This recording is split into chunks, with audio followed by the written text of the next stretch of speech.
Okay, welcome. I hand it over to Sarah Dawn. Oh, beautiful. Thank you, Heike, our master of ceremonies. You've been going all day like you do several times a year for these events. Yeah. I thank you. I honor you, and your commitment and love for Leonard and the community is just really admirable.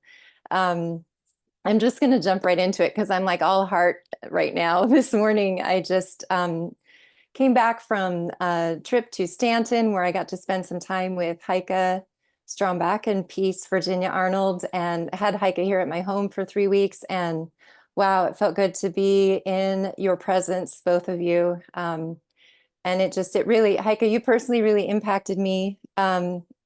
It surprised me how much I felt Leonard's love coming through you and his presence, and just in the facial expressions and your demeanor. Like, you spent so much time with him. I think you just soaked him up, and he probably did you also in all those years that you worked so hard and diligently together. So it was just really enriching for me to be in your presence. Thank you. And okay, now that I've said that, yes, we are here to celebrate Leonard D. Orr, the founder of the modern day breathwork movement, and our community, and you, all of you who knew Leonard and loved Leonard, and want to share your experiences and stories and insights. Um, Heike, I heard you mention earlier in one of the calls, you just asked, you said, who was Leonard Orr? And I'm always considering that, and I'm always contemplating that, because Leonard was so many things for so many different people.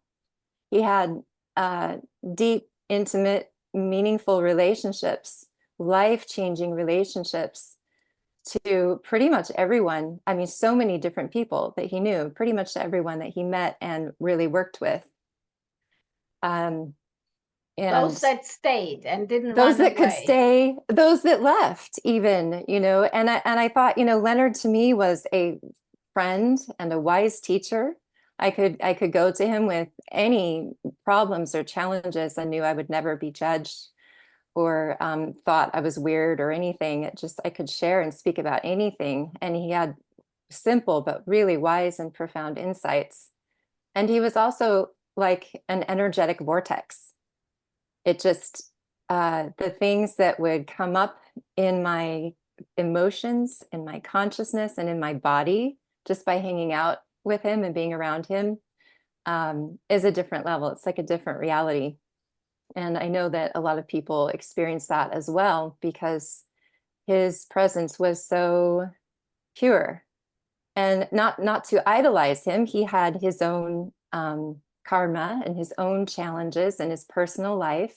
He was very much here in the world, but he was phenomenally connected and beyond this world.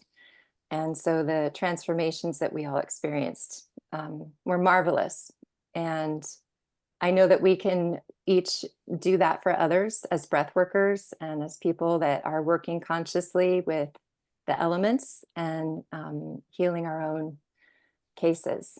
So, okay, so I just wanted to share a little bit of that. And I also wanted to start out today just doing some breath work, a little bit of 20 connected breaths. We would always start pretty much every meeting, any meeting, uh, uh, with some breath work with Leonard. And that just kind of clears the air and unites us in a way. So, Heike, would you like to lead 20 connected breaths, or do you want me to keep going? How are you? Keep going, keep Keep going. going. Okay. All I right. I did it in the first two meetings, only at the end I remembered. So Okay. you're doing No good. problem. No problem. Okay. So we'll just start with the simple 20 connected breaths, and we're going to do it in and out through our nose. And for anyone who might be new or might not remember, it's 4 short breaths and then 1 long deep breath. So we do 4 short, connected, more rapid breaths, and then 1 long deep breath. And we repeat that 4 times for a total of 20 connected breaths. So if you are going to practice 20 connected breaths with us now, you can unmute yourself and we'll all breathe together. Here we go.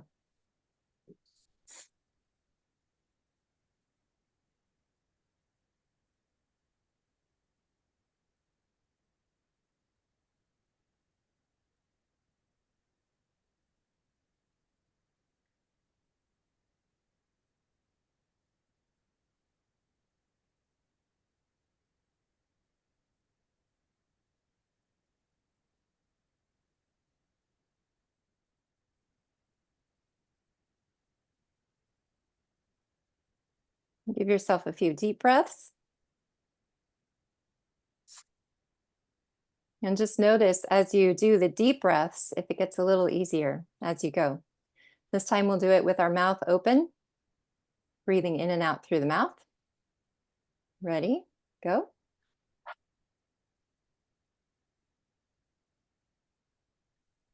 Yawning is good and welcome.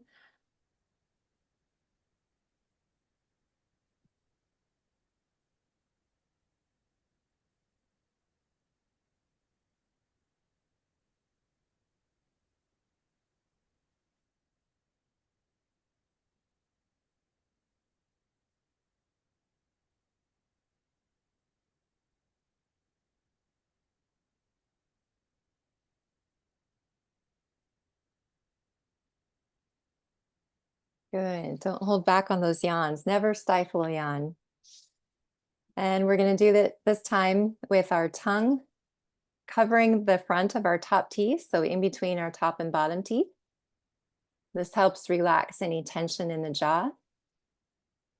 And we're going to breathe in and out through the nose.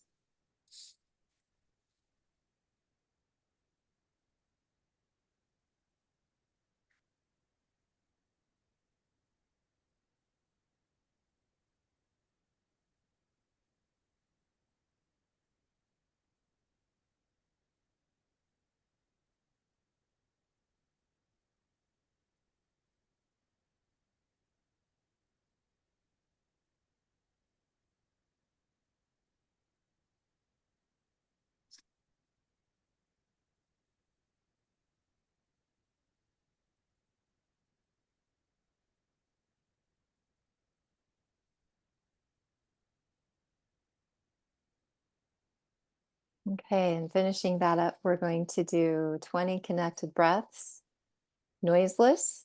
So that's breathing in and out through the nose very gently, but connectedly without making any noise. Just focusing on the energy, the silent, connected breaths.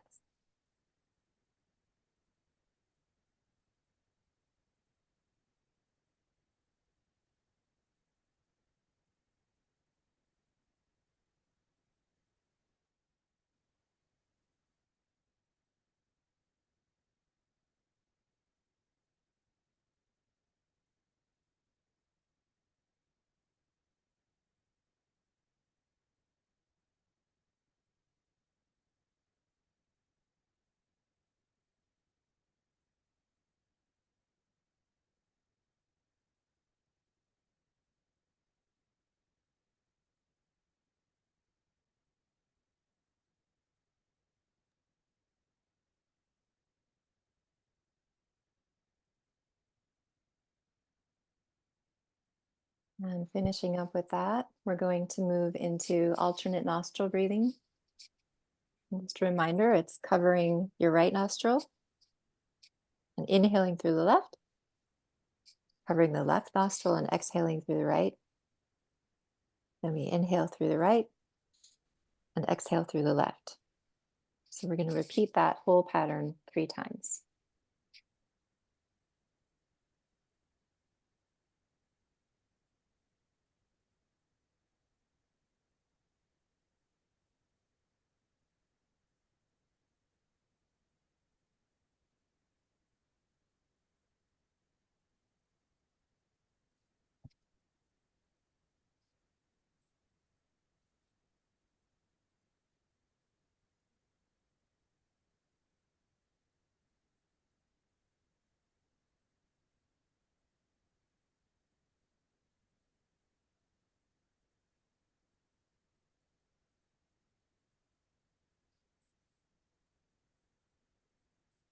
And last time we'll do the alternate nostril breathing. This time when you, after inhaling, you hold your breath and repeat the mantra Om Namah Shivaya 3 times. So it's Om Namah Shivaya, Om Namah Shivaya, Om Namah Shivaya. You repeat it silently as you hold your breath, and then exhale, and then inhale. Repeat the mantra and exhale. So we repeat that pattern 3 times.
And so the invitation here is to just feel the silence and that still point, that space between thoughts,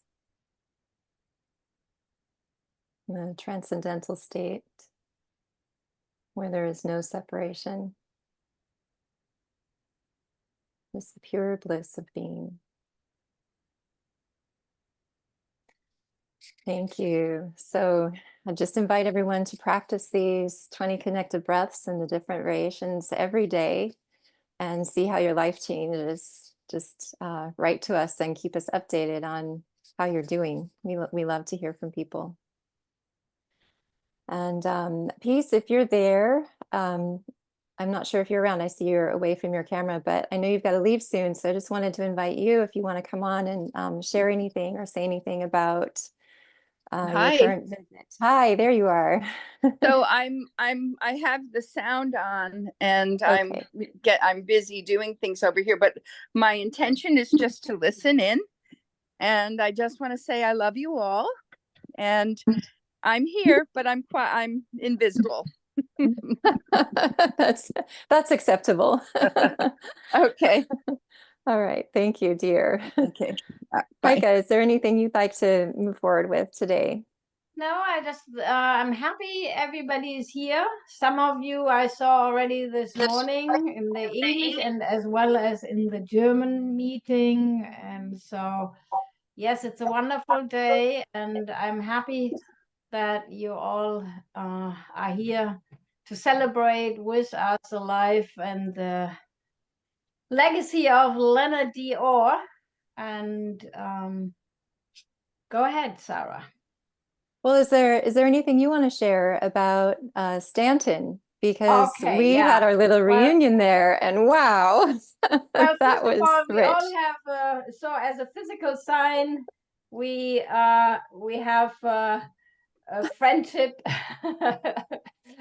band, and it was very healing. I feel my time in the US, it's the first time that I went back after I said goodbye to Leonard in June, actually, of 2019, and helping to empty his house, and him then moving to North Carolina for the last few months. It wasn't bitter at all. It was, and we were blessed. We were invited to see Leonard's house and all the remodeling that the new owner has done.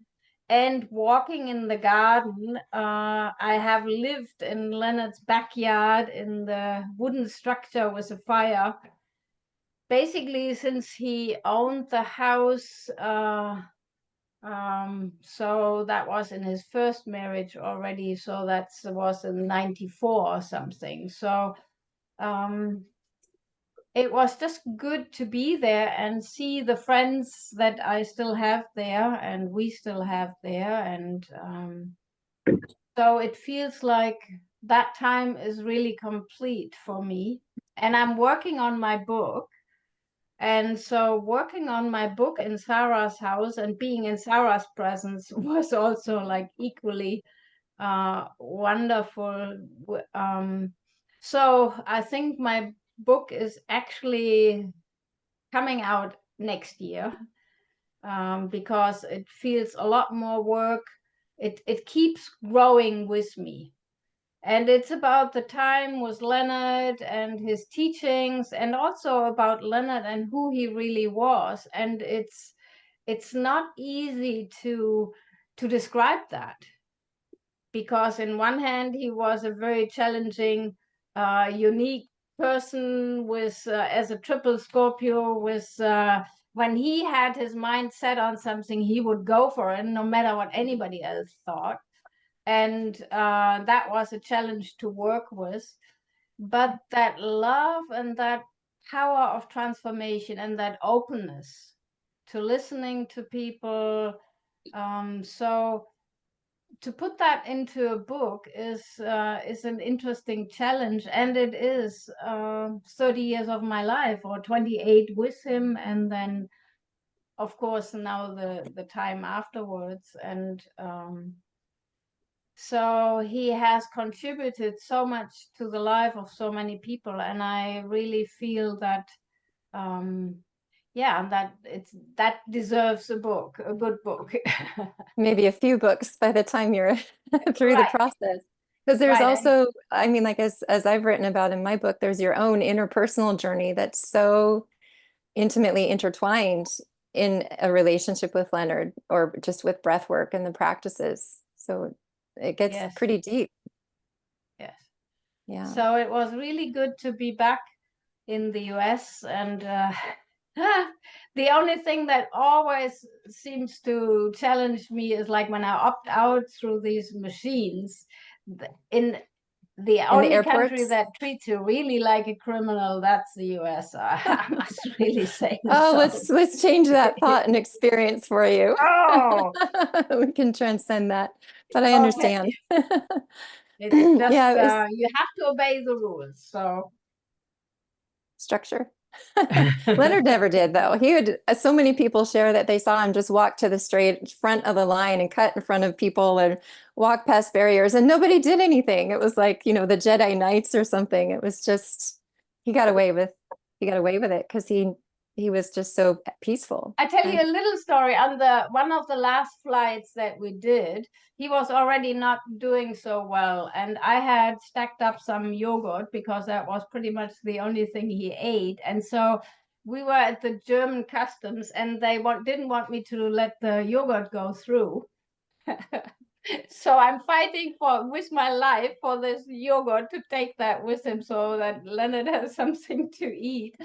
And the police comes with two people, and then Leonard looks at me and he says, "What was that about?" it's outside of his reality. It's just not, he Right, would always tell me, you know, that doesn't exist in my reality. Because I right. have, you know, I grew up, you know, with the fear of God in me. So, you know, it'd be like, oh, what about this or that? And, you know, raised Catholic. So like definitely following the rules. And he was just always telling me, well, that doesn't exist in my reality. And I really started to think, yeah, what shouldn't exist in my reality and what can I deliberately deny and instead focus my energy on? Yeah. But I want to share too, you know, the invite to visit his home was phenomenal. For me, I hadn't been back there in 20 years since I lived there with him and his previous wife. And it was very intense for me for so many things. I'd always wanted to go back and visit, but just life was happening. I ended up in Spain and we went to India and, you know, the vortex never brought me back to Stanton until now. And walking into that house where I had so many incredible spontaneous rebirths, where I met Immortal Master Maha Avatar Harakan Babaji, literally met him in that house. Just experience after experience, I feel like that was the location where I met God, where I really was opened up in a totally different spiritual reality on so many levels, that has stayed with me, that has permanently changed me. And so to be there and to see the fireplace and to walk into the room that was his office and yeah, to see how the land was so well cared for and that just this beautiful new owner, you know, and his openness and his heart, that felt really healing for me and it did feel complete. So yeah, it was a real trip. I've always felt like Stanton is my home on the East Coast, as many people do who've been there and spent a lot of time there. And we drove out to Afton and saw the old Afton Training Center cabin, still standing, still there. Glenn, I met you there I did too. Yes, Glenn, you're here. Do you want to share a little bit? I mean, I remember meeting you there and sitting in your seminar with Barbara was with you, I believe, and you were doing some of your seminars from the Alivening um, workshop. Yeah, yeah. Leonard invited us to do that weekend retreat. We did the enlivening weekend. I started with Leonard in 1976, 77 at the Jubilee out in Snowmass, Colorado.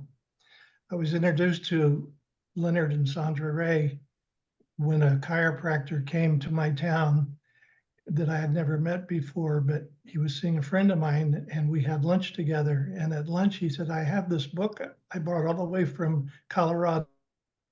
I brought it for you. I'd never met him. He'd never met me. And it was Rebirthing in the New Age with Wow. Sandra Ray and Leonard Moore.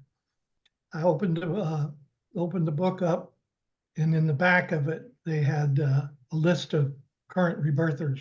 We were in Florida. I was in Fort Lauderdale, Florida. And there was one in Tampa and there was one in Miami. So I called the number for the lady in Tampa. And I said, I just got this book. Your name is in it, your phone number. I haven't read the book yet, but I know I need to do this. And she said, well, when can you come? And I said, well, I'm ready now. I'll come now. And this was like on Thursday.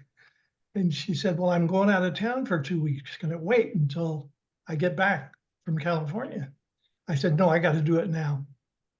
So she says, okay, well, I tell you what, come over Saturday afternoon. And it's Sunday morning before I leave for California, I'll do the rebirthing. So we jumped in the car, drove over to Tampa. She said, by the way, this is our address. If we're not home, the key will be under the mat. Just come on in and make yourself at home. Wow. Some lady I'd never met before had a beautiful home on the river in Tampa. And her husband was a veterinarian and she was a psychologist. And we visited when they got home and I was already there. We visited, and then the next morning I jumped in the hot tub with two ladies. And it was very impactful for me. It was a wet rebirthing, was this first one. And not having had any breath work at all, and jumping in the hot tub with a snorkel and these two ladies. And I breathed and breathed and breathed. And then I guess I stopped breathing for quite a while. And suddenly I popped out of the water, like boom, I was out. And it was quite a transformation at that time. But what happened was while I was underwater breathing, her husband had come home and he had gotten in the hot tub with us. And I didn't know he was there. And after she held me a bit, she pushed me over into his arms and he held me. And it was the first time in my life I could ever remember being held by a man or hugged by a man. And it changed, I mean, the grief that came still today to think about it. It was just incredible experience. But I traveled, did Rebirth America in 1979, traveled 17,000 miles in a Itasca motorhome and did the rebirthings. We started out in Desert Hot Springs, I think it was, in January, and then I went to Oregon and Seattle, Alaska, Hawaii, back down to San Diego, and then all across the bottom and up to Montreal. It was a wonderful, different training every week, different town every week, and it was really something. So Leonard and I became very close friends. He would drop by our house, we'd drop by his house. And I always considered Leonard to be my friend, my teacher, but not my guru. I did go to India in 1981. Y'all want to hear this? I mean, I don't want to hog this stage here. But in 1981, or in 1980, Leonard was going to go to India to see Sai Baba, and I wanted to go, but I wasn't certain that I was supposed to go. No, I didn't know. So I set a test. Okay, if I'm supposed to go, Leonard Orr will call me on the phone, and that will be the signal that I'm invited to go to India. Leonard had never called me at that time at all. But 3 days before Christmas, the phone rang and it was Leonard Orr. And he said, I have a student from Europe coming for my 6-month training, and we need a rebirther to go and take care of his clients while he's over here doing my training. And would you like to go to Europe for 6 months and do that? And I said, well, I don't think so. But now that you've called, I'm going to go to India with you. Now, he was leaving December 27th, and this was like 3 days before Christmas. So I had to get passports. I had to get everything that it takes to give, you guys know what it is, to make that trip. And we met in Switzerland. I had to hook up with them in Switzerland. And we did a training with 46 people from all over Europe, many who did not even speak English. It was a wonderful, wonderful weekend. We did cold water rebirthing in a stream that was running down the mountain. It was the only reason it wasn't frozen was because it was running down the mountain. And we walked out into the lake, and when I got up to my knees, everything went black, and I quick walked back out of the water and warmed up again. But then we lay down in the stream and did 20 connected breaths as a way to culminate that experience. On to India, and it was quite a trip walking through the river with our luggage on our head to get there. And when Leonard saw Babaji, he transformed into a little kid, like running to his father. It was just an amazing, incredible experience, how he ran and just jumped into Babaji's arms. It was so that was an introduction to Babaji. And then I spent 2 weeks there and had private darshan with Babaji, and I felt his love wash through me. And as it was, the person I was traveling with didn't quite meet the standards and asked to leave. So we left after 2 weeks. Leonard asked me to stay, but I just couldn't do it then. But then as I continued with the rebirthings and the weekend retreats that we do, we were invited. I met and got married to Barbara, my wife, and she's a triple Scorpio. Wow. You know what it's all November about. 15th. Yeah, on Leonard's birthday.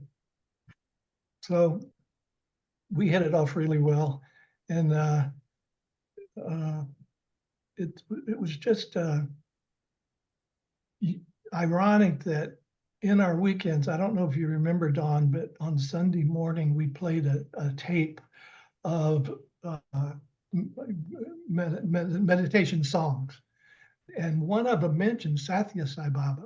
So every weekend retreat I did for 27 years, that song was played on Sunday morning. Well, we got invited to Sai Baba's 60th birthday in 1985. And Leonard had already, or Babaji had already left his physical form. So Barbara and I were invited to go by Sai Baba to go to his birthday party. And I didn't really know who he was. But I got to not only go that year, but for 10 more years, every year for 3 weeks, I got to go spend with Sri Sathya Sai Baba at his ashram and had more of a personal connection after that. And still to this day, follow his teachings as well. And I still do online seminars and online videos. I got into tapping. I don't know if you guys have made it into the tapping emotional sphere. freedom technique of tapping. Yes, EFT. Mm-hmm. Used that along with the rebirthing. Mm-hmm. And the other thing that we found along the way was called grounding with the electromagnetic energy, with the grounding mats. That helps a lot too. So all of these tools are added into the repertoire of what we're doing. Absolutely. I think that Leonard did the same. When I met him, he was traveling with water purifiers and juicers and grounding mats, and he'd come home and drink half a bottle of aloe vera juice and green powders. It's just, it was phenomenal to see, that kind of liberty and freedom at that time, 20 years ago for me. So Yeah. not so long, not as experienced as you, but Yeah. Well, Thank it's you, just Glenn. we're all on the journey together. Absolutely. I feel like you have so many, I really respect and honor my breathwork elders. You know, I also wanted to, not that you're not calling you elder, I feel like everyone's young at heart. I'm an Rebirthers are the elder. youngest. It's all relative because rebirthers, no matter what age, are just the most pure and youngest at heart in the community. But I feel like, you know, I came in 2002, and just the collective impact that you guys have had. And Dan, you're here too, Dan Brule. I want to hear from you also. Thank you for joining us today. Just the impact and the what you've built, you know, in support of Leonard. Like, okay, so he discovered this technique, and you guys came in and you were right there and showed up and literally traveled the world building the modern day breathwork movement right along with him, you know, and then branching off in your own ways and exploring it. Just the impact that you've had on humanity collectively, playing your roles in that. I really honor that, because I do believe that as we grow and expand and become more enlightened, in a sense, or liberate our breathing, it becomes easier for more people to do that. And we are shifting the consciousness on the planet. Things are changing for the better, despite what it may look like out there.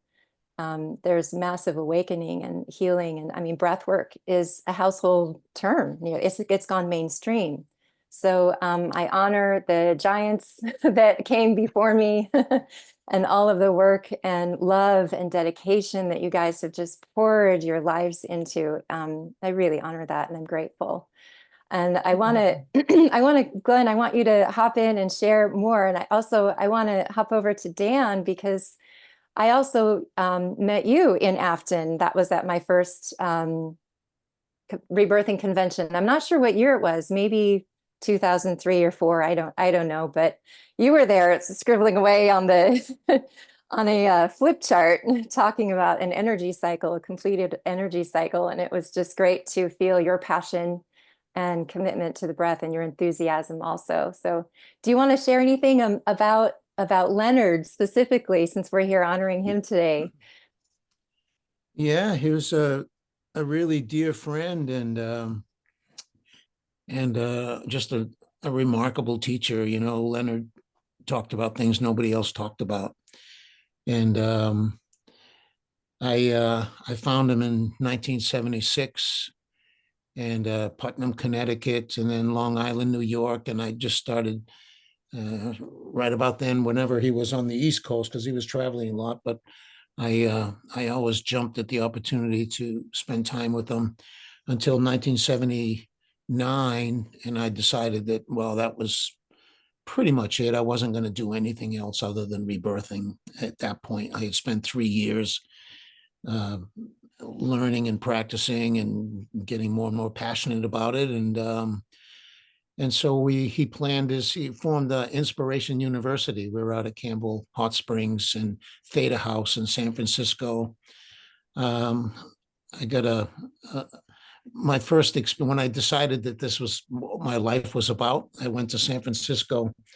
I left my wife, I left my children, I left my job, I left everything, and got on a bus and headed to San Francisco to meet him at Theta House.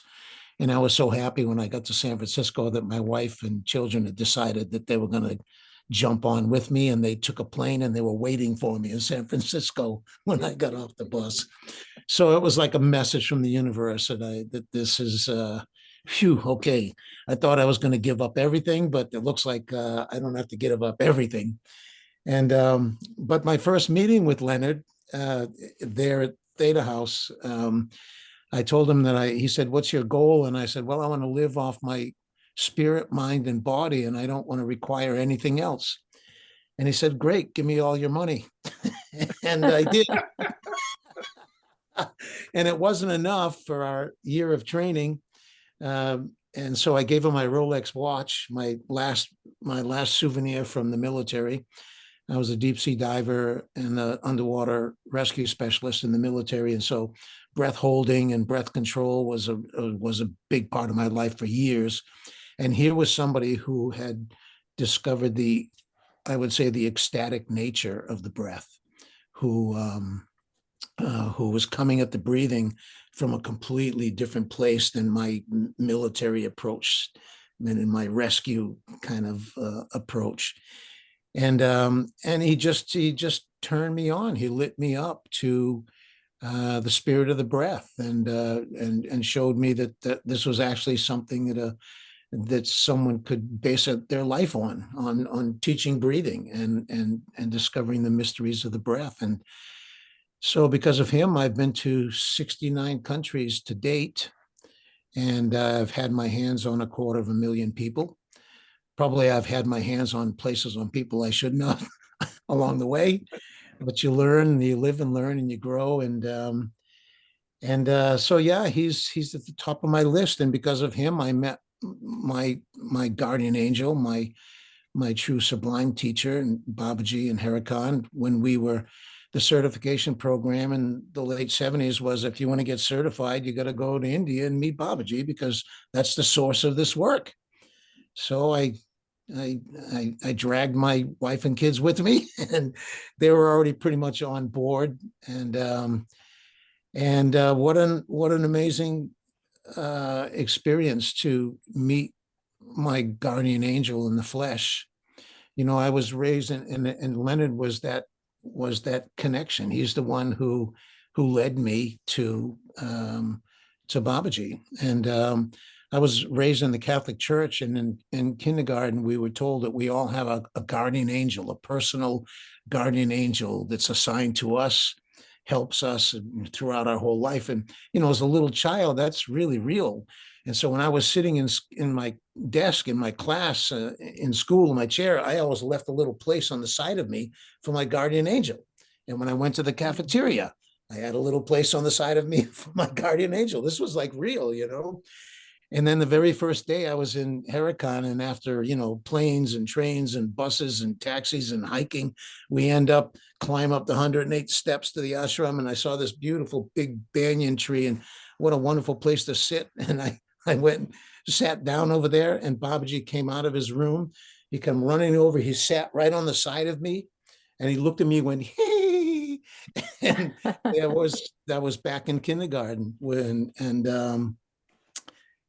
and so I feel like I owe the greatest debt of my life to Leonard for opening up the way to this whole path. So he's such a generous spirit. I mean, he paid me not to work for a week, to stay in bed. He paid for my ticket to London when we were on our way to India. I was practicing affirmations. We had a guy who was supposed to organize. We sold our truck. We were out at California. We sold our truck, bought a ticket to go to Washington, D.C., and we were going to fly on to London to the Spirit Mind Body Festival. And then from there, we were going on to India. And I didn't have the money. We spent all of our money to fly to Washington. And when I got to DC, the guy, Jim, who was supposed to organize a seminar for me, said, oh, yeah, nobody came. I saw I should blah. So we had no way. And he said, but you can stay at my house because I'm going off somewhere.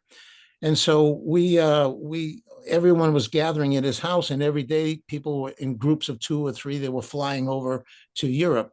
We were part of Inspiration University. There was about 30 of us who were traveling with Leonard, 77, 78, 79 through the US. And we called ourselves Inspiration University, IU. And so everyone was sort of gathering there and jumping to the next step out of the US into Europe. And we didn't have money, or a ticket, but we went with the groups every day. And I stood in line for the ticket, and I got all the way up to the counter. And the airline lady says, have you got your ticket? I said, no. She goes, well, you expect me to give you one? I said, well, that would be nice. But I did this 2 days in a row with my 2 sons, my wife, our backpacks, everything. We were doing affirmations. I mean, we were sure we were going. And on the 3rd day, Leonard came, and he saw us standing in line, and he says, wow, I heard you didn't have any money for your ticket and you didn't play. I said, yeah, I don't. And he said, well, what are you doing? I said, well, I'm sure I'm going, Leonard, and this is meant to happen. And he was so blown away that I had the gumption to actually go to the airport and stand in line with my kids and family without a ticket, just waiting for a miracle, that he bought our tickets. And but then we got dropped off in London, and I'd never been to Europe before. We didn't know anybody. We were on our own at the airport. So we went to the Spirit, Mind, and Body Festival. And there was a booth of the British Rebirth Society. John Hunt was the president of the Rebirth Society, and Leonard was giving a talk there at the Spirit, Mind, Body Festival. So we started just doing little breath checks and talking, and the Hare Krishna people fed my kids. You know, the Hare Krishnas, you can always depend on them. They give it the food. And for them, it was like being at a circus. You know, they just ran around all day. We were in the booth at the British Rebirth Society. And at the end of the day, 11 o'clock at night, we thought, well, we got our backpacks. We'll just sleep on the floor here. And, you know, well, it's a 2 or 3 day festival, whatever it was. But they kicked us out of the building. They sent us out in the back door, because the front door was a big castle, I think, in Victoria. Anyway, it was a big, giant castle there in London where this festival was taking place. And so they pushed us out the back door into an alley.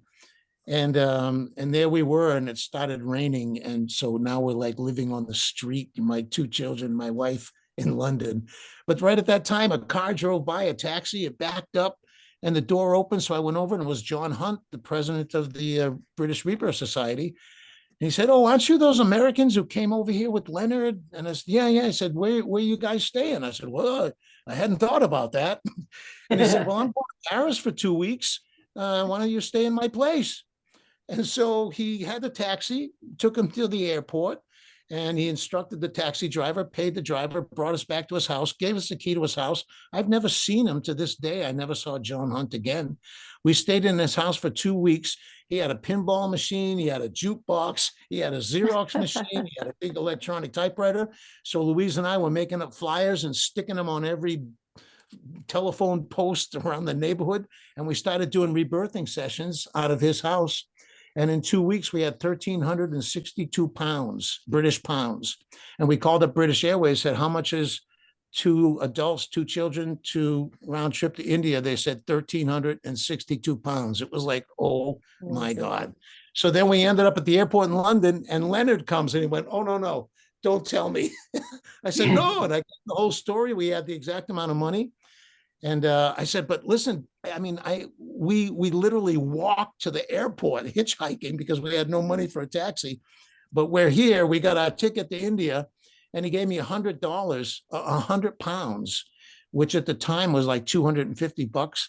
And we lived in India for a month, 4 of us, a family, and we lived in India for a month on that 100 pounds that Leonard gave me. And when we came back, I had 150 people at the first seminar in London. And the miracles have been happening ever since. So I have too much to say about him, and I'm too grateful. I have so many wonderful stories about him. And so he's at the top of my list of breathing teachers in the world. So how about your book?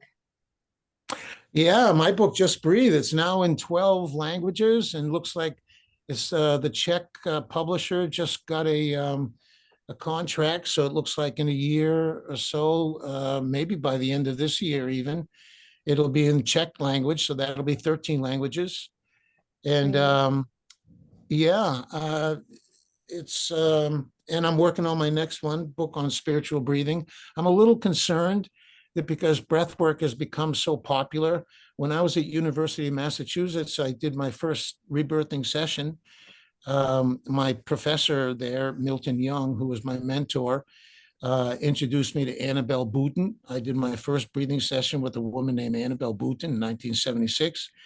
And I'll tell you, 5 years of all of the accumulated stress of being in the military, it just fell off me like skin off a snake. And the colors of the world lit up. The sky was bluer, the clouds were whiter. I was in love with everything that moved. And I had never been in such an ecstatic state, except when I was in near death moments when something opened up. This was the first time I just found myself in this state. And so I said, where'd you learn this from? She said, Pam Pepper. So I went to Boston. I did another session with Pam Pepper, and it was better than the first one, which I didn't think was possible. And I said, well, where the heck did you learn this from? And she said, Leonard Orr And actually, he's going to be in Putnam, Connecticut, I think in next month or whenever it was. And so that was my first encounter with Leonard in 1977 in Putnam, Connecticut. And we did cold water rebirthing. We did, I had never been exposed to a spiritual community, like an organic spiritual community, where the breath, the spirit of life was the teacher and everybody was a student. And even Leonard was a student of the breath. So I tried to, so my point is that I'm a little concerned that breath work is going to go the way of yoga. You know, right now, what are there, millions or hundreds of millions of people practicing yoga on the planet, but how many of them are really even aware of the essence of it and the real purpose of it? You know, it's good, it's fitness, it's exercise, it's relax, it's all good, but how many people actually get what it's really about? And Leonard got what it's really about. And so my next book is going to be called Spiritual Breathing, because as people are getting into breath work for functional breathing and, you know, the whole CO2, the chemistry thing and fitness and performance, and that's all beautiful. That's all good stuff. And it's a beautiful place to apply breath work. But I really think we need to stay in touch with the essence of the practice and the source of the breath. And that if we're going to practice breathing, we should be practicing it for, I don't know, maybe what I would call the higher order benefits. Yeah, you can get rid of your asthma. Yeah, you can get rid of headaches. Sure, you can run faster. You can lift more weights. You can be a better corporate executive, a better parent, a better whatever. But what's the ultimate benefit of breath work? And let's keep our eye on that as we enjoy all the benefits along the way. Absolutely. I'm really glad to hear that's your focus, Dan, because it's, you know, it's like a culture of scientism, really. You know, the Western mind gets a hold of it and we're so in our heads and we compartmentalize and methodolize everything. That's not even a word. I just made it up. And breathwork is wild. And I don't want that spirit and that connection to be lost. That's exactly what it's all about. I think you're right on. So I'm really grateful to hear that. And I wanted to ask you guys, you know, you and Glenn and Heike, because you've known Leonard really, I mean, you know, since the beginning. I mean, you guys went to India and met Babaji there and saw Leonard interacting with Babaji.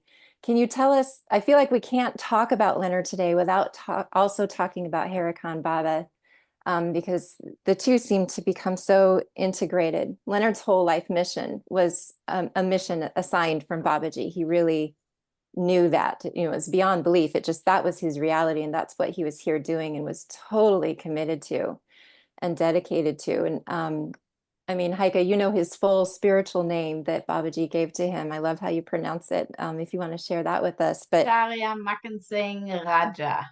Acharya Makhan Singh Raja. And tell us what Raja that is the means. king and Makhan is butter and Singh is the lion. So he was a lion made of butter, and Acharya means teacher. And so he was a teacher made of butter. His gentleness and but he was also the king, because in a past life he also was King Vikram. And Babaji always acknowledged that. And I think there is some beautiful stories where he had to wear a crown and people had to bow down. And Babaji was playing leelas with everybody's egos. So I think that's why Leonard never stopped working or taking proper care of himself. I think because he had that commitment in himself to always put out the newsletter, to always have a training center available, and even for free. And so many times we basically worked for free, the trainers as well as Leonard, maintaining that training center, and it put him financially on a downward spiral. Many other things, but a lot of people's healing. He was giving, financing. His giving and his commitment to maintain the training and allowing people to experience the miracle of the breath. And so he was so dedicated to that, and that was more important than anything. And he had made that promise to Babaji to work till the earth changes. And so the earth changes luckily didn't happen so far, but he just exhausted himself over that too. And Leonard, he credits Babaji as the source of his rediscovery of connected breathing and breath work. Can you guys talk more about that? Like, that's just all that I know. And I have my own personal experience with Babaji and what that means for me. And I feel like it's so unique for everyone, but do you guys know a little more about that, or can you speak to that? It's only the hungry people for spiritual connection that get invited. You don't get to go to see Babaji. You don't get to go see Sai Baba, these holy people, unless they call you. No matter how hard you try, you can't get there if they don't call you. And we've all bumped our heads against that because we want to be there much more. But when you're there, you are there. I mean, you are there, you are theirs. My very first darshan with Sathya Sai Baba, didn't know who he was, didn't know much about him at all, because I had been with Babaji and Leonard, and when we got there, the very first darshan, I got to sit in the front row when he walks around amongst all the people, and thousands of people, and he's walking towards me, and I'm sitting there like, oh my God, what do I do? What do I say? What? And he walked past me and turned the corner, and then I was in the front row right there. He walked up and stopped right in front of me, kind of pulled his dhoti up a little bit, and he's talking to people around me, and suddenly I am pulled with my head and my hands down on his feet. Never had a thought, didn't know he didn't say anything to me, he didn't look at me, but boom, just like a magnet. I don't know how long I was down like that, but it was Padmaskar, and that was his welcoming me to that particular trip for 3 weeks there. So. Thank you. Yeah, I think, it's something I can't imagine. I mean, I can't imagine what it may have been like to be there with him in that physical body. And it's worth noting that Harikan Babaji in his different forms as Sai Baba, who are some of the other incarnations that Leonard determined were also the same Babaji, playing out different Leilas and serving Neem Karoli Baba. Neem Karoli Baba, thank you.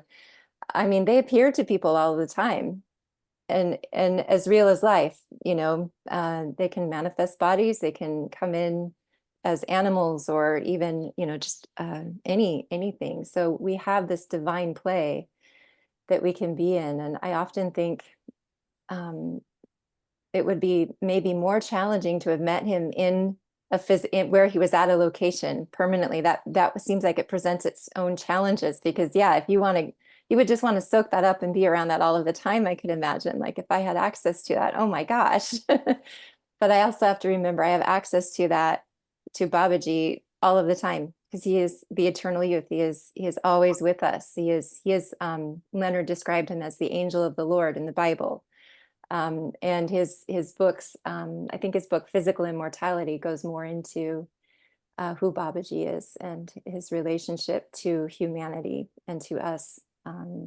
Well, Leonard, in regards to the finding rebirthing, he always said, well, he found rebirthing, but Babaji is the source of everything. So it's all coming from the source. So it wasn't, he was very humble, saying, my ego might think I created it, but it was through Babaji's inspiration that he was able to develop that.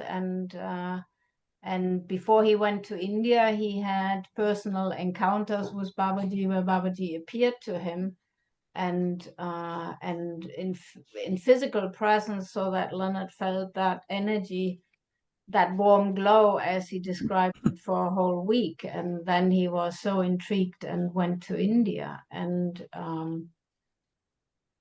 Leonard always said that Babaji's goal or purpose or mission was always to crumble the ego. And I mean, we do have that experience all in all our relationships, really. You know, if we pay attention to the lessons, to the feedback that we are receiving, it is all about crumbling the ego. And of course, if you are in the presence of someone who knows all your thoughts and all your feelings and your whole lives and all your history, how much more can the feedback be direct and straightforward? And so some people crumbled totally in his presence, and other people were totally ecstatic. It just was different ways of processing that grace and that power that radiated from Babaji, and it's still there.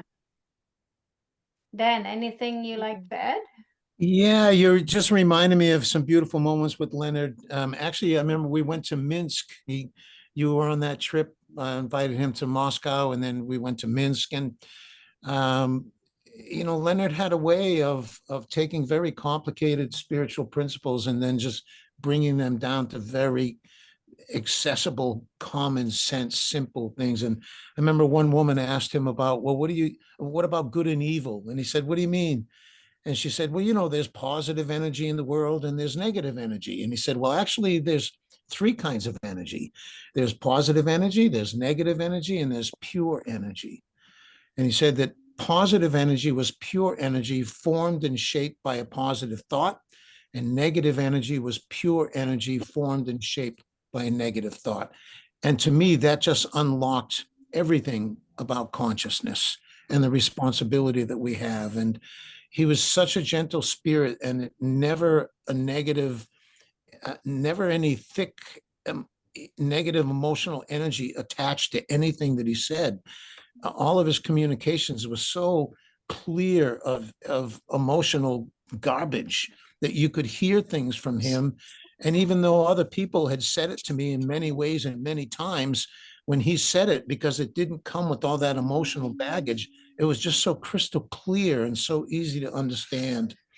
And I followed him out to Hopi Land. We went to Hopi Land, to the Indian reservation. He really honored, he thought that some of the Hopis had some of the highest self-esteem of any people he had ever met, and how they were connected.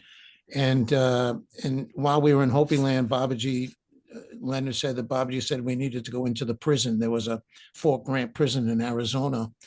And so we took rebirthing into that prison, and some real miracles in that population. That's the last thing I want to share. I'll put it in the chat here. It's the address of, his name is Jeremiah Holland. I recently went into the correctional facility in Vacaville in California.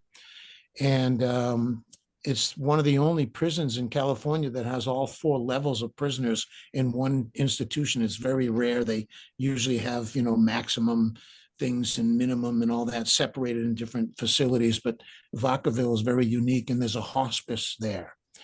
And I met just some incredible people. I heard that they closed down death row at San Quentin prison. There were about 30 guys on death row, and they got replaced. And so at our breathings, in our last breathwork session over there, we had a guy who was from death row, and former gangbangers and guys who had just really had learned to come from their heart. And so I'm all in on getting Leonard's work into prisons. And so everyone I've talked to so far is joined this prison library project for breathwork books that I've started. I'm really so happy. I mean, I don't even have to, I just mention it and people are sending books. So I'm mentioning it here. I put his address. He's the counselor, the coach. He's actually in charge of, he's a recreation director in the prison, but he calls it recreation. And I've done 3 breathing sessions with him in the last month, and he is completely lit up and all in on breath work. He's been teaching yoga at the prisons, but now he's just all in on breath work and breathing. And so it'd be great if you guys could send some of Leonard's books over to him, and he'll put them. We're building that library of breathing, and I want to send more breath workers into the prisons. And yeah, so I just want to share that. I'm actually on my way. I'm on my way to the airport right now. I'm flying up to Seattle. I'll be up in Washington State for 10 days, doing, a 10-day program basically. And so I'm going to go catch an airplane right now, but I'm just so glad that you are carrying on his work and keeping it alive. And he planted some amazing seeds in the world while he was here, and those seeds are going to be sprouting up forever. So thank you guys. Thank you ladies for doing this work. Thank you, Dan. Thank you for the work that you're doing too. Good travels. Yes. Thank you All right. very Thank much. you, everybody. Ciao. Ciao. Bye. Okay, we have some more people here. We have Kira, John Hook it's getting here dark and where you Kira are. also.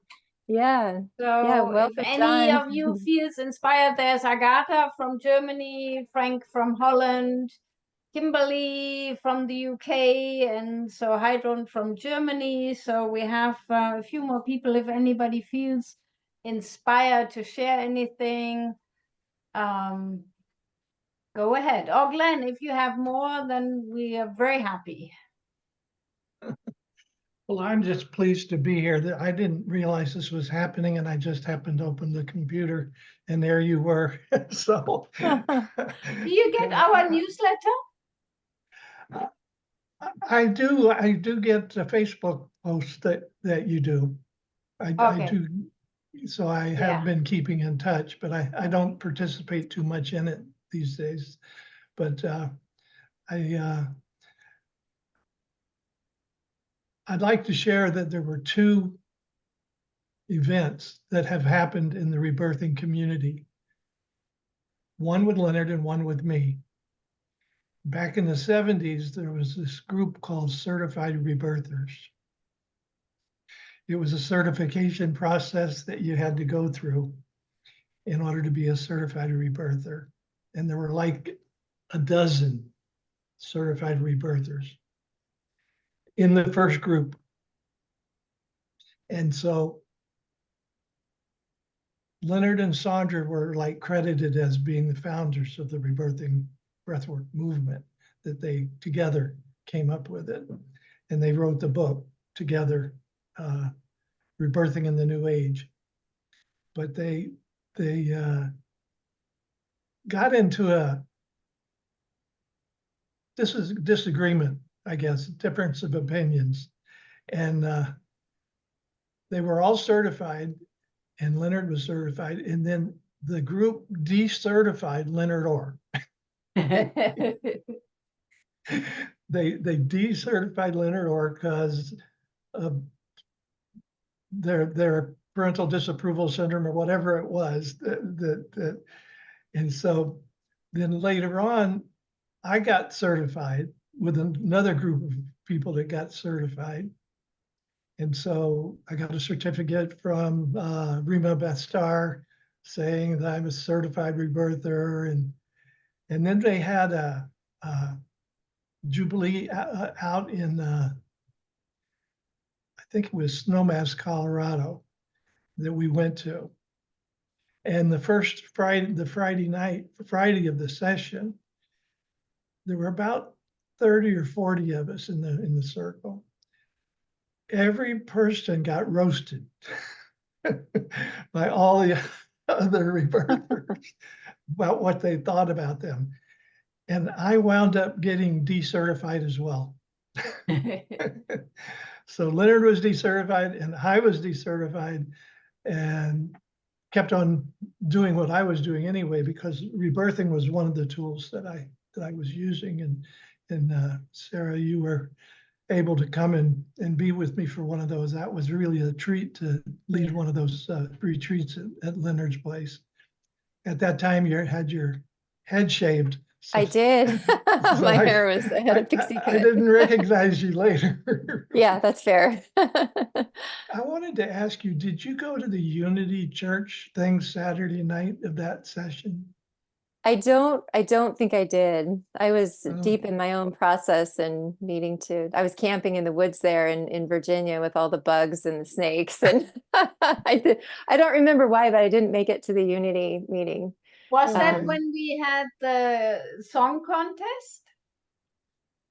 Yeah, they had a talent show at Unity Church. Yeah, I That's played the right. harmonium and Michael played the guitar. Yeah, we didn't win, but we went there. Is that the same weekend? I think don't so. recall that, but that was long planned, so I don't know. Yeah, that was why we made an exception to leave the weekend and go to the talent show. Right, you were there Again too. Sunday We were morning. just chanting Om Namah Shivaya. Yeah. And the organizer, actually, we met with her, Jane, my friend Jane, of that song contest. We met with her on Sunday. Uh-huh. Well, I just remember So doing that. I probably had met her before because we kept staring at each other going, I know you, you look familiar. So maybe I had met her at the convention So 20 then years you ago. went with us, Glenn. Did you go with us? I went to the Unity Church. I joined you there. And it was like they had all this talent shows, and I went up and put my name on the list to perform at the end as God's messenger. And I said, if there's enough time, I'd like to present this. I started hearing this story in my mind when I was driving. I borrowed your car, I think either yours or Peace. I borrowed their car to drive back to the campground where my family was while I was leading the weekend. And on the way back, I started hearing this whole skit, and it over and over and over. It's like listening to the radio, but the radio wasn't on. And it was called God's Messenger. So I put my name on the list, and then at the end of the night, the last performance, they called me up for that. And I delivered this like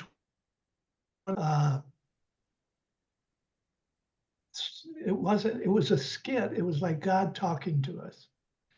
And I got a standing ovation. Mhm. It was quite a treat, because I had it wasn't mine. It was like God speaking through me for that. Do you have that written down somewhere?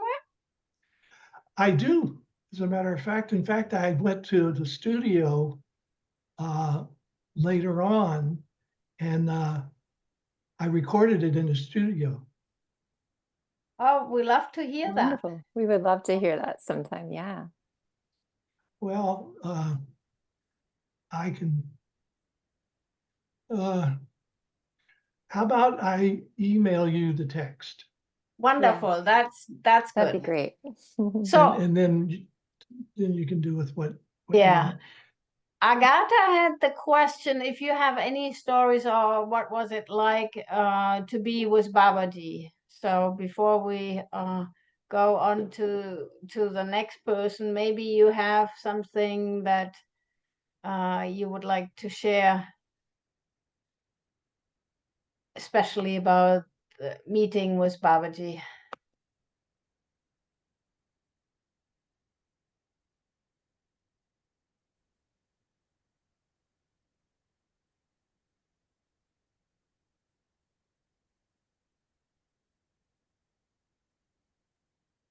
I can share a little. I didn't meet Harikan Babaji in his body in India, but I was staying at Leonard's house, and I write about some of my experiences with Babaji and seeing him in physical form in my book. I just released a new book today. I'll mention that real quick. I feel like I was really formed and shaped into writing this book. I started writing it 20 years ago when I was living at Leonard's house. And it just grew bigger and bigger over the years. I could never complete it until now. And I even tried to complete it earlier this year and it just wouldn't happen. And it just kind of synchronistically lined up with today. And it's my tribute to Leonard and to Babaji and to breathwork and to anyone on a transformational path. Anyone that wants self-transformation, that wants to expand their spiritual life and their spiritual experience and broaden their horizons. And so I used to keep quiet about my experiences with Babaji, but I was speaking with Marge DeVivo. Many of you know Marge. She spent time with Babaji and built an ashram here in the States, in Nebraska, and just served the community in so many ways. She was my Jara teacher, Jara healing. And in talking with her, she said, no, because I was contemplating, like, I want to share these experiences, but are they unique just for me? Like, do they only pertain to me? And she said, oh, no. If you feel like sharing these with other people, your lessons are everyone's lessons. And it's a message for everyone. You don't have to keep this to yourself. And it makes sense. How would anyone know or learn or expand their minds if they don't hear about it or even open up to new ideas? So I first experienced, I met Babaji in Leonard's house, and I share the story in my book. I had just moved out there. I think it was the fall after that convention where we all met. I think it was that fall. And I had been working in Leonard's house for the first day alone. I'd been there for a week and they had oriented me to all the work with the bookstore and answering the phones and the mail and the animals and everything. I was there by myself doing it all. So they had left. They'd flown to, I don't remember where they went the first time. It wasn't India. Maybe it was Spain. They had left and I was there alone in their house. And it was just me in their house. And I just noticed there's all these pictures of Babaji hanging on the walls, of Harakan Babaji. And I started to feel a little irritated. And by the end of the day, I was standing in the bookstore room and there's this picture of Babaji just sitting there, under a tree. And I got up real close to it and I was studying it. And I just I don't feel anything. I don't see anything. And in this almost rage, this anger welled up in me. And I said out loud, it's just a man. I don't get it. What's the big deal? It's just a man. And then, turn off the lights, went and had my bath in the basement apartment and came back and built the fires. At that point, I think I was sleeping inside. Yeah, I was next to the fire. And I'm a lucid dreamer. I had a series of dreams.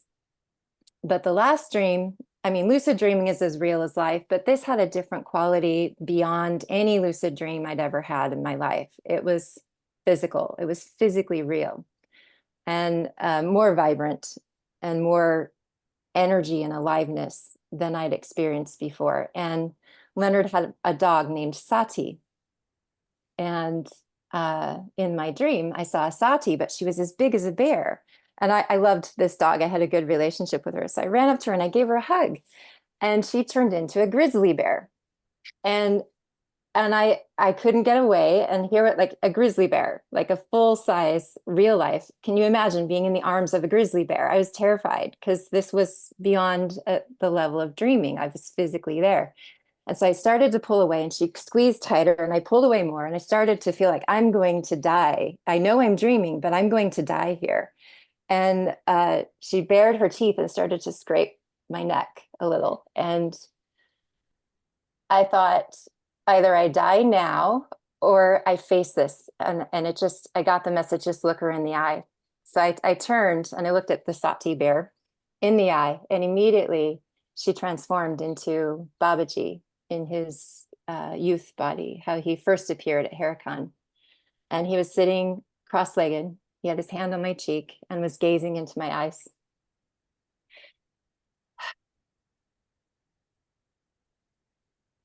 And I saw the galaxies. I saw the universes and the stars and the beauty and the spaciousness and an energy that I can't even put into words. It's, sorry, still with me today. beyond description, just beyond description. And it was just pure silence and just pure being. And I was drifting in that. And after some time, little thoughts came in like, wait, who is this? What's happening? Who is this person to me? And then he disappeared as soon as the mind kicked in. And I woke up and I was in a very altered state for 3 days. I was living alone at Leonard's house, and I mean, you know, I'd had my first breathwork session where everything seemed so much more alive and the colors more vibrant. Like Glenn, I think you were sharing after your first breathing session, how the colors were more vivid, but this was beyond that. I felt a presence of love that was permeable just in the air around me and in the objects around me, and nature was astoundingly beautiful. And I couldn't not feel this peace and this love. And I was going through a tumultuous time. I was deep in my healing process and having crazy stuff happen in my body with symptoms and things. And there I was taking care of Leonard's farm and business and house, and everything was on me, you know, and I was bouncing checkbooks, and it was a mess. But I was in this bliss for 3 days, and I had to go to the store because I realized I was out of food. So I was like, okay, I think I can drive. I think I can do it. And I made it to the grocery store, and I stepped out of the car, and everyone appeared just radiantly beautiful, like as if you could see each person as an angel, just beaming with beauty and light and bliss and aliveness and grace.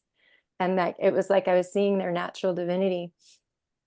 And I was walking into the store, but everyone's face was like downcast, like they couldn't see their own beauty, they couldn't see their own light. And it was almost hypnotic. But I was in the bliss because I was seeing their divine self. I don't know how else to put it. And a woman was carrying a child into the store, and the child was reaching out to me and saying, "Mama, Mama." And maybe I looked like her mom, whatever. It didn't matter. I felt this child's purity and bliss of being and innocence. And it just increased my experience of that peace and that bliss and that oneness. And I mean, these are words. I'm trying to use mental concepts to describe an energy and a state of being. And then those are even words and concepts to try to describe it. So that was my first experience with Babaji. And you don't have to find a master, a guru, or God in human form, in physical form. If you need it and you call for it, he or she will come to you in your own ways. I had other experiences where I saw him in physical form when I was driving in Portland. I share about that in my book. And it was the same, just the golden glow coming off of his body. And I was drawn, I wanted to leap out of my car, but the car kept moving. I couldn't move, but I got a message. I got a teaching, and I received that darshan also. So it's hard to describe. And I think that there's so many, like Heike, you spoke about the dissolution of ego and crushing the ego, and the little leelas and plays that Babaji would play with. And I mean, there are people that have an inner relationship with Babaji and have conversations with him and messages and receive his support in kind of an ongoing way daily or frequently. So I want people to know that that's available. And I honestly believe and feel that Babaji's already with you. Like he's closer than your breath. He's closer than your hands and feet, or she. So you can cultivate that. And if you, I mean, the first thing I had ever done was I asked for Babaji's blessing. I said, Babaji, Babaji, Babaji, and I asked for a blessing. And just that simple act, it came through for me in an internal way. Hi, we've got a little baby here. Oh my goodness. That's some sweetness right there. Thank you. So, you know, you can ask for those blessings in that relationship. It's not all about being in physical form, but it's fantastic when that appears. And Thank you, you're drawn to Sarah. it. Yeah, thank you. Anyone else want to share about? I think John, how about John? John, are I you don't with us want here? to prioritize anybody, but Yeah. anybody is welcome to speak. I think Jan just left.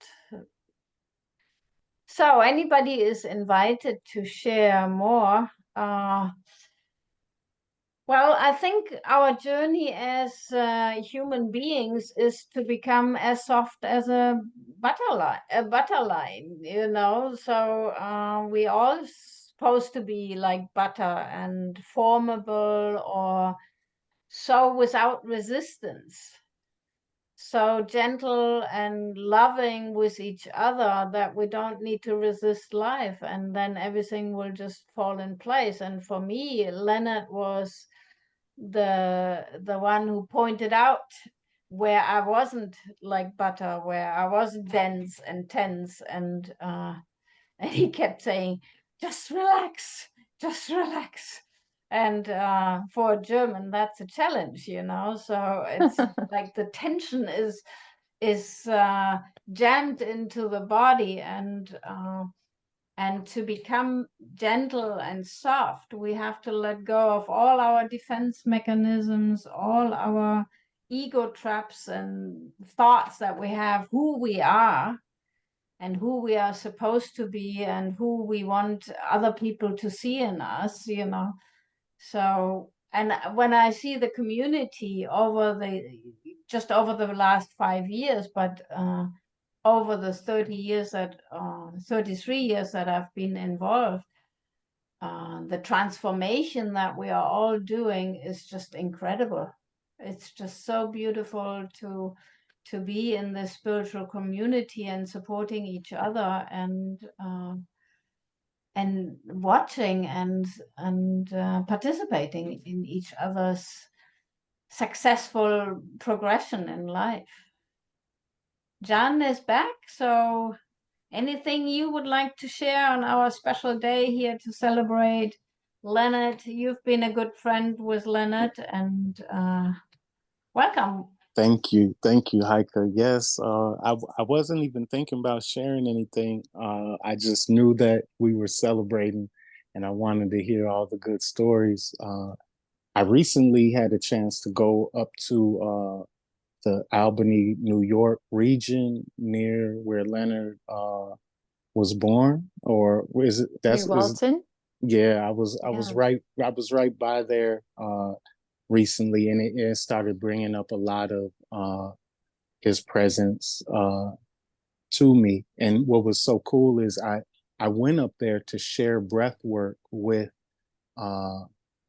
Pretty Lights. They're a big like music outfit, and they've recently hired me to do breath work with their whole team, and then also to share it with their audience, like at different parts of their festivals or whatever they're throwing.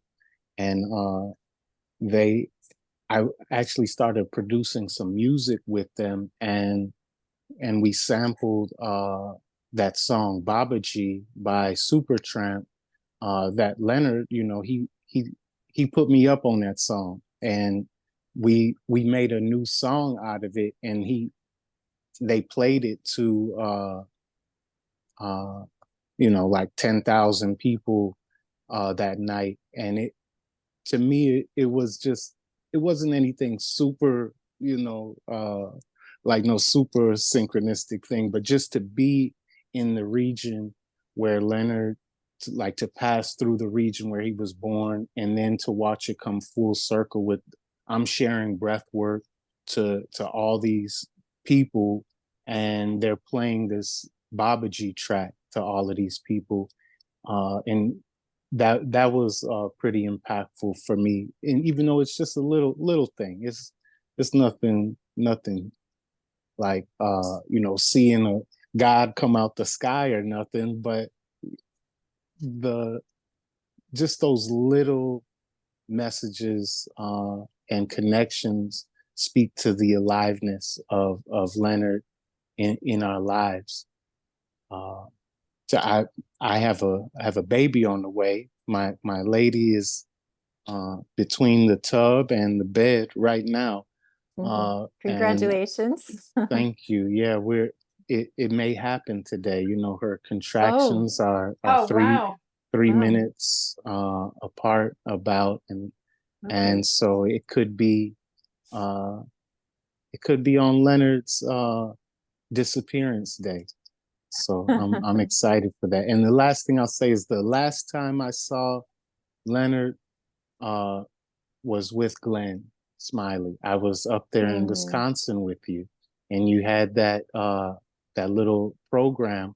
About a few of us showed up, and I was there, and we got a chance to connect. And so it's good to see you here too, to be linked together with the Thank Leonard you. community. Yeah, God bless you.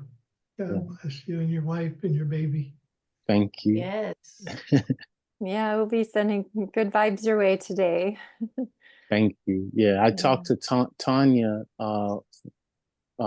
whose birthday is today as well, and so she's also very well versed in home birth. So we're just making sure we have a little support Good. along the way. Beautiful. Yes, all our best wishes and beautiful new life coming in. And Yes. so I know take care. y'all probably like, what is y'all doing? What is you doing here sitting on this Zoom call? No, she went to the bed It's all to right. lay down for a Keeping your moment. So vibes high. yeah, Keeping yeah. your vibes in a good state. This is a part of it, definitely. Yeah. So Beautiful. Wow, what thank a you spiritual Thank guys. you, community, John. and how we are all connected and Amazing. staying in the flow of life. Anybody who would like to go next? Hydron, Adrian. go ahead.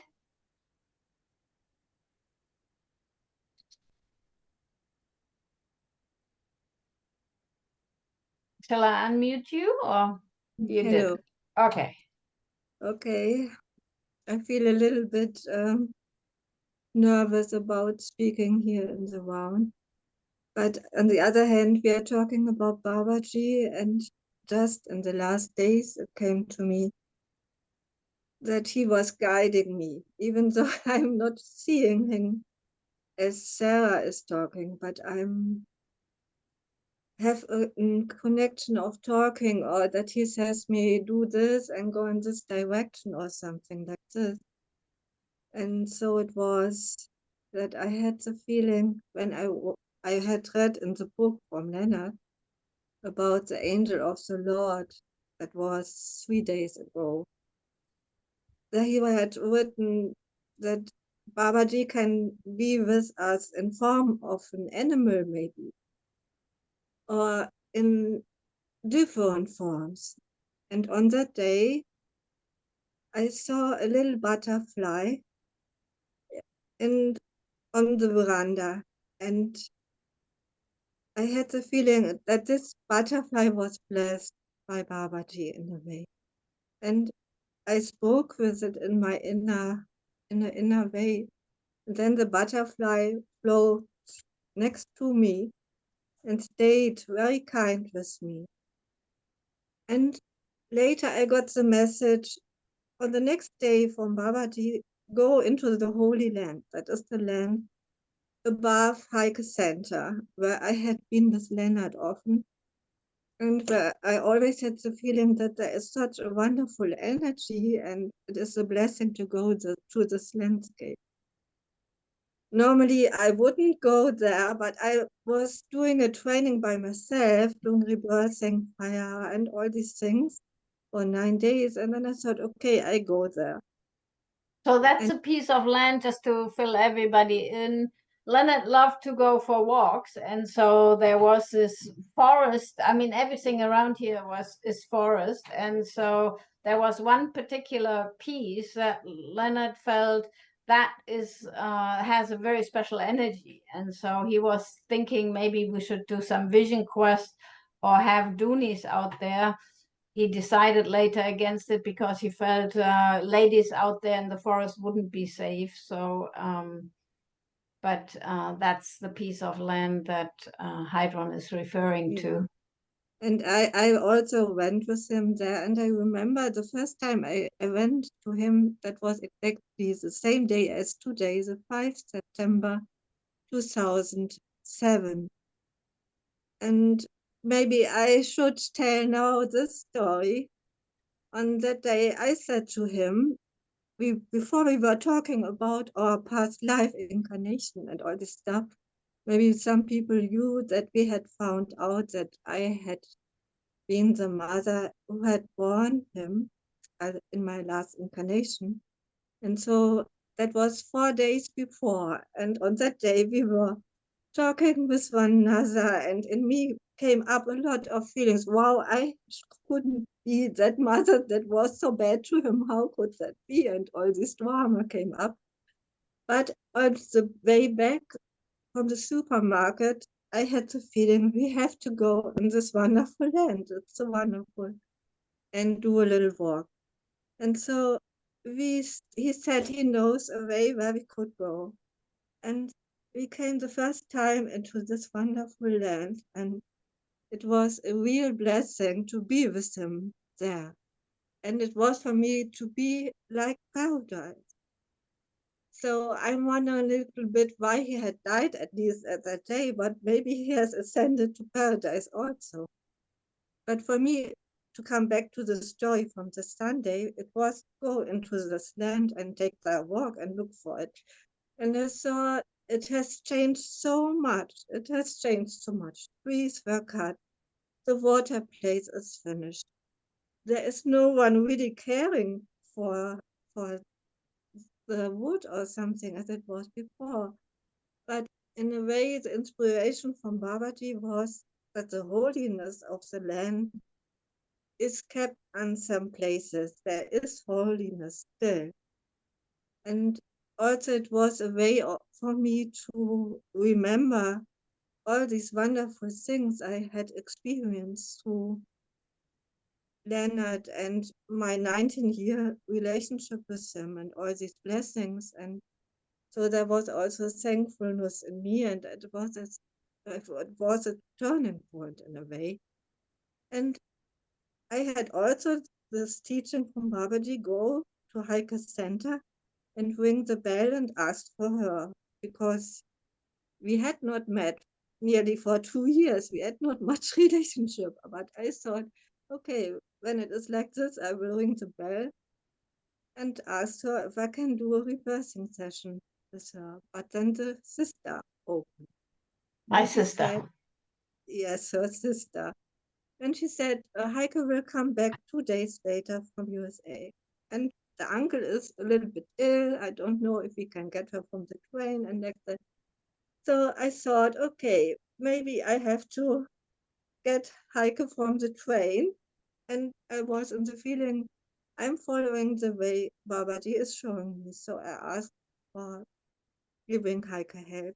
And I took her from the train, and our relationship became a new start. So it was really wonderful to share with one another. And it was also normal in a way for me to be now apart here and to speak. And also in the morning I shared a little bit, even though I'm a little bit shy, and often it is not so easy for me to do this, to overcome these old patterns.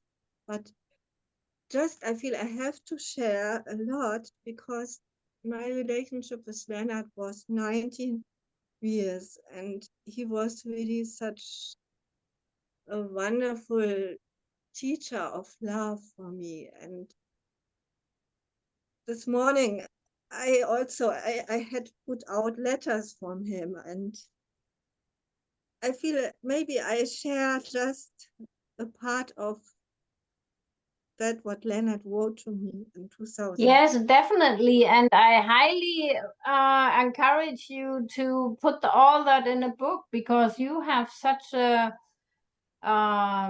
great written accumulation of Leonard's wisdom, and it's precious. So yes, it would be wonderful if you can share more of these things. So just go ahead.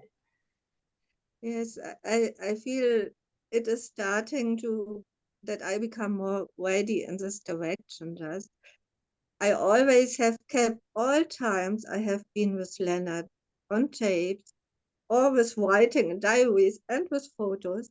So I have such a big stuff of remembering, but I cannot share everything. And now I would like to share this letter he wrote to me about our love.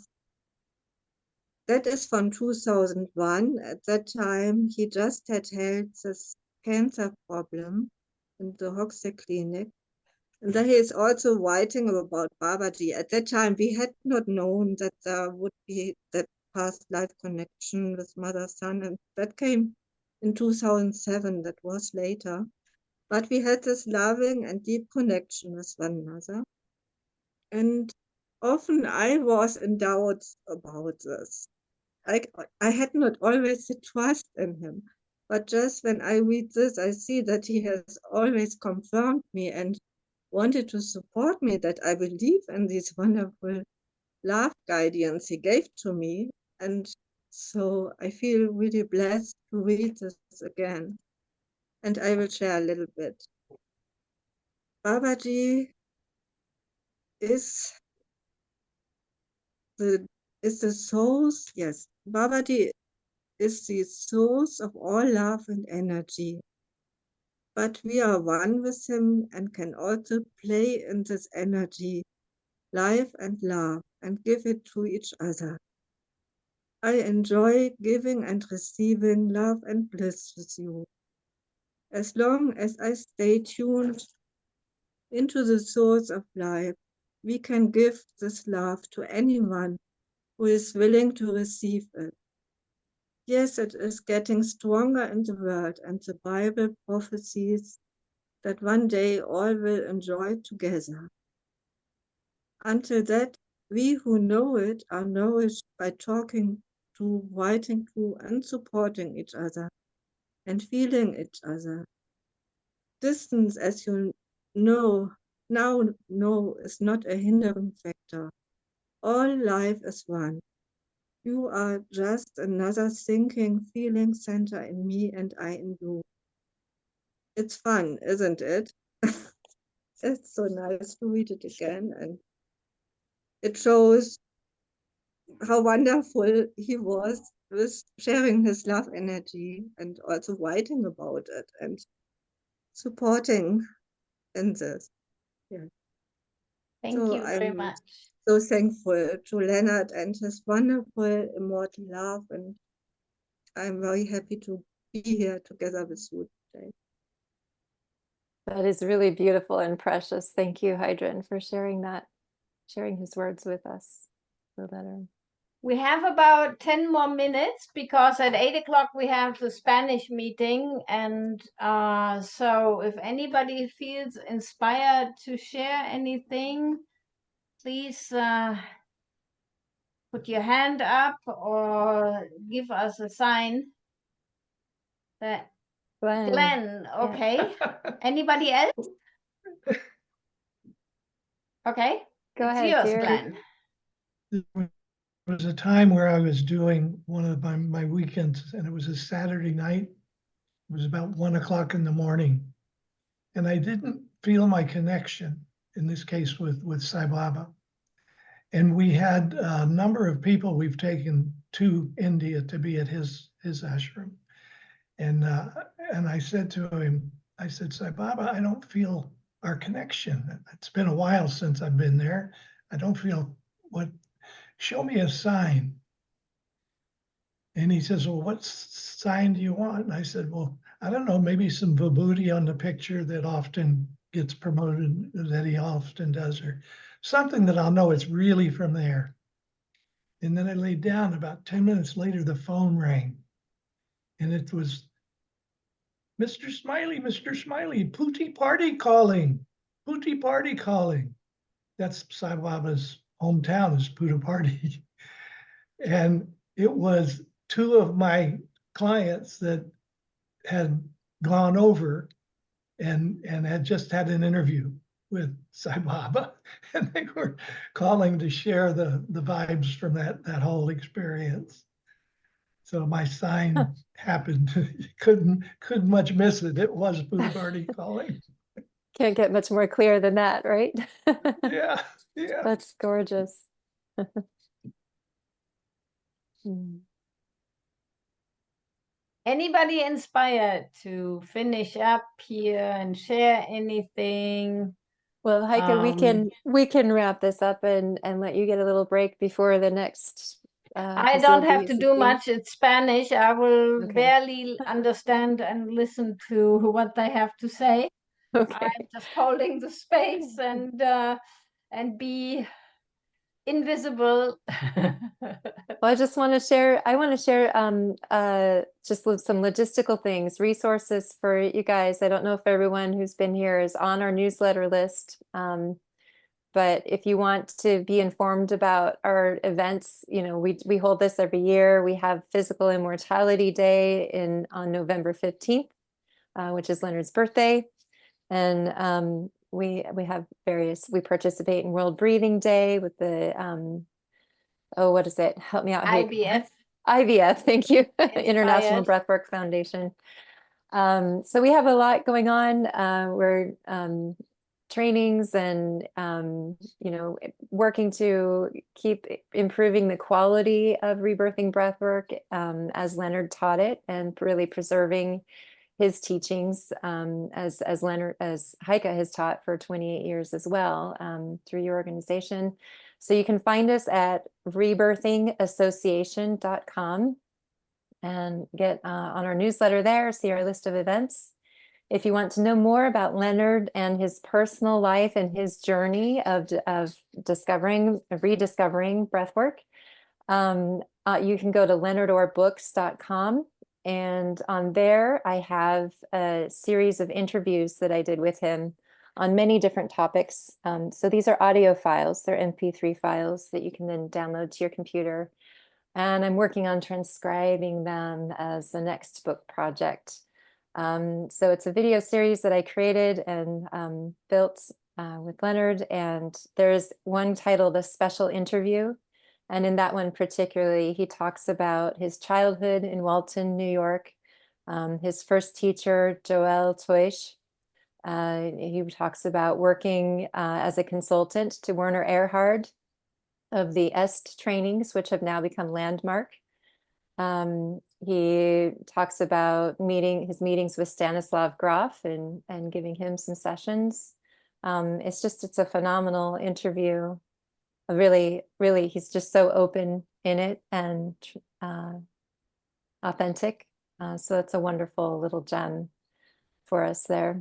And Heike, if people want to be in touch with Heike to hear about your book that will be coming out next year, you can go to heikestromback.com.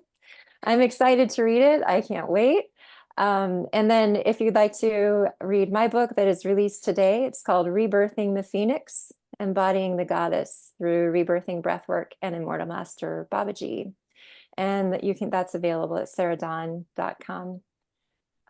So please be in touch with us, get on our newsletter, write to us. You can reply to any of the newsletters and that will come back to myself, and I forward messages to Heike and Peace. And we can connect you with breath workers in your area or events. And we're just all about community building and supporting the community. So Yes, so I'm eternally grateful to have met Leonard Orr, and his simplicity and the love and speaking truth about what he thought was important in life. And so this is the 5th year that we are celebrating his life. And before that, we were celebrating it with him, but now only in spirit with him. And but I feel this community so strong and so beautiful, and I'm so grateful. Some of you are coming frequently to all our events, and just know that we are holding the space. There's already the next one for the Spanish, Silke, who will be the host together with Armando Sanchez in the Spanish meeting. And anybody who's watching us later on YouTube or on Facebook, where we've been live now, we just thank you for holding the space with us and for honoring for some of us, our best friend and good friend and teacher and guru and just inspiration, Leonard D, for all the teachings and all the craziness and all the wonderful wild goose chases that we've been on with him. And miracles and synchronicities and alternate realities. And everything. So thank you, everybody. Silke, I will close this meeting so that I can do the recording of this meeting, and then I will start it up again. So anybody who speaks Spanish, there will be wonderful, I think you also have video clips and things of Leonard, or so even if you might not understand Spanish, if you want to see Leonard, I think there will be a lot of fun things happening in the next meeting. And I will now end the meeting for now. And I hope to see you all on the 15th of November, which will be our Physical Immortality Day. And even if you have different thoughts of it, about it, you are welcome. We love the discussion. We love the openness. This is just an inspiration. This is not a dogma. This is just thinking deeply about life. And that's what the Leonard Orr's main message was, to think and study life and to become more alive and happy. And God bless the father and the new little baby arriving, and the mother, of course, and that other little new being on this planet. And I love you all, and see you soon. Thank you, Om Namah Heike. Shivaya. Om Namah Shivaya. And see you next time, and be well and happy. Thank you. Om Namah Shivaya. Om Namah Om Namah Shivaya. Shivaya.